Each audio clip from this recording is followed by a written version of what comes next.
Hey everybody, this week we're doing a little bit of a follow-up from last week where we looked at 3 different speakers that were sent in for upgrades, and there is some feedback I guess I could give you on 2 of those. First of all, the Polk S20, we've already boxed that up and it's on its way back to its owner. That model measured really well. There was nothing really to do with that as far as redesigning anything. We chose to just upgrade the parts quality. So what we did was we drew out a new schematic for that network, same as the original, and the customer will get a schematic showing how to assemble it all. He's going to get new crossover parts, tube connectors, sheet of no-res. He's going to get everything needed to upgrade that speaker and bring it up into a much higher performance range than it was. Total for everything for that model, $219. That takes care of everything. That even includes new internal wiring.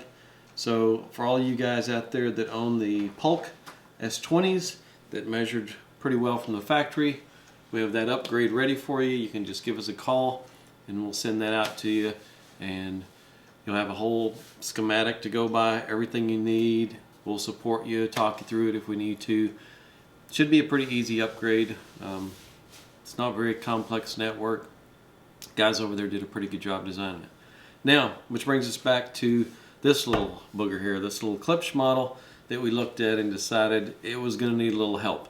If we look at the frequency response, we remember there was a pretty good little dip in the response, and that needed some work. So what we did was I designed a new crossover for that thing. I did, first of all, just a low order network, kind of like we did on the RP-600M, which was the little two-way, and it used gradual slopes or shallow slopes. Here's the frequency response on it. It looked really smooth, flattened it out, balanced the top end. Everything looked great. However, there was still this issue of cancellation in the horizontal range. Remember, this is a center channel. What we want is we want good coverage for those that are seated in the front of the speaker. And in this case, if you moved off axis a little bit, the output really started dropping out because you had one woofer delayed in time versus the other woofer, causing some comb filtering and cancellation. And with the new network that I came up with for it, it was using some fairly shallow slopes, and those issues were still present. And not only were there differences in the time arrival off axis between the woofers, but difference in time arrival between the tweeter and the woofer on either side. So when you got off axis, you had a delay taking place between the tweeter and each woofer, and you had a delay taking place between the two woofers, causing more of a broad range sucked out area. So I said, okay, that's not going to work. So what I did was then I went and designed a little higher order filter for it and let that tweeter come on down a little further and let it roll a little sharper, and that let it help fill in that area a little bit. Now when you start to move off axis, you're just getting some cancellation between the two woofers, but you're not getting a huge cancellation. Not as bad as it was because the tweeter's playing down low enough to kind of pick some of that up, so it's helping a little bit. So it fixed that. It flattened out the response. The impedance curve looks much smoother than it did before. If you look at the original impedance curve, you see a mismatched impedance.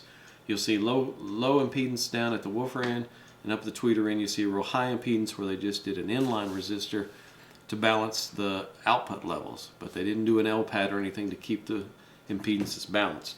If you look at the new impedance curve that this thing has, you'll notice the impedance is really smooth. It's balanced on both ends, so your amplifier is going to see a more even load.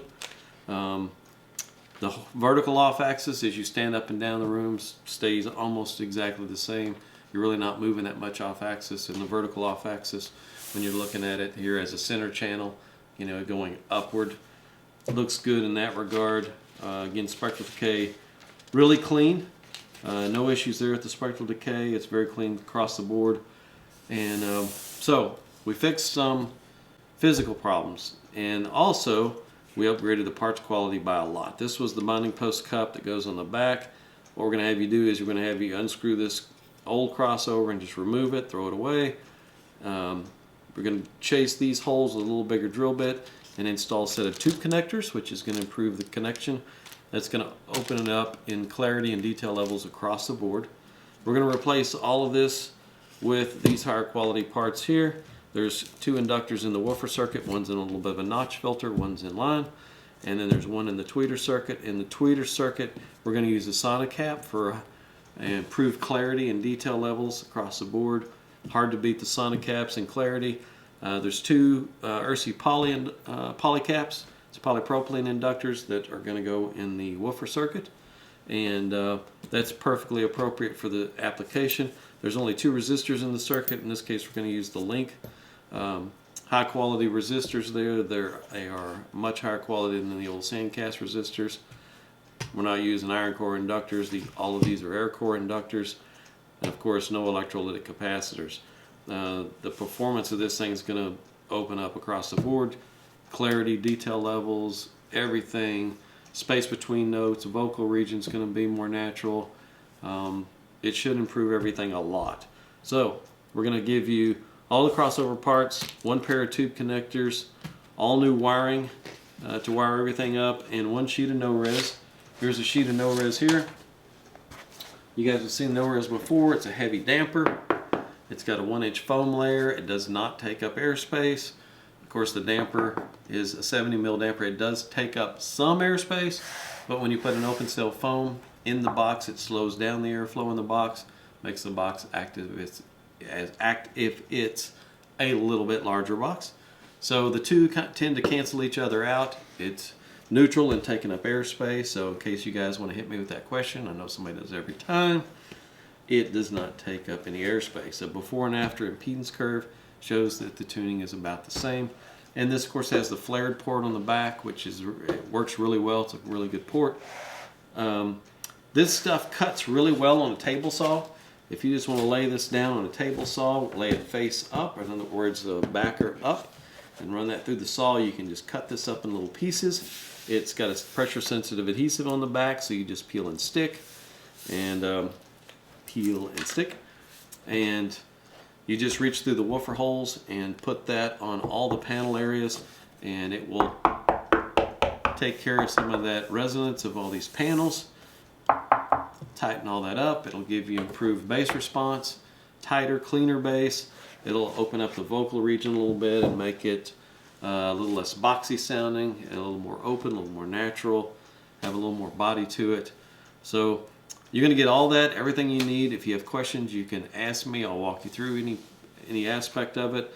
We're going to point-to-point wire all of this, and it's going to be put on a little board. Just cut you a little piece of wood and mount everything on it. If you need help with laying it out, give us a holler. I'll try and walk you through any aspect of that. Go to our website, and you can scroll down on the left to where it says Visit Our Forum at Audio Circle. Click there. And then one of the stickies that you'll see in our forum at Audio Circle says Crossovers 101. It walks you through how to point-to-point wire the crossover. Or you can go to some of the earlier videos that we did on this speaker's little brother, the RP-600M, where I actually went step by step through the whole assembly process. Showed you how to assemble the crossover, how to mount it, everything. So you can go back and watch those videos as a how-to figure out how to put all of this together. It's real easy. This is not a lot of parts. This is beginner level to novice level as far as the difficulty. You can do it. Again, if you have any problems, give us a call. We'll walk you through it. So all of that is $142.50. $142.50 upgrades the whole thing.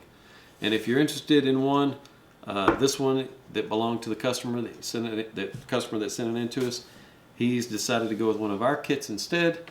This one is for sale. We can make you a deal on this one, and all the parts and everything, put it together in a whole package for you. If you're interested, give us a call here at GR Research, and we'll get you taken care of it. This isn't on the website.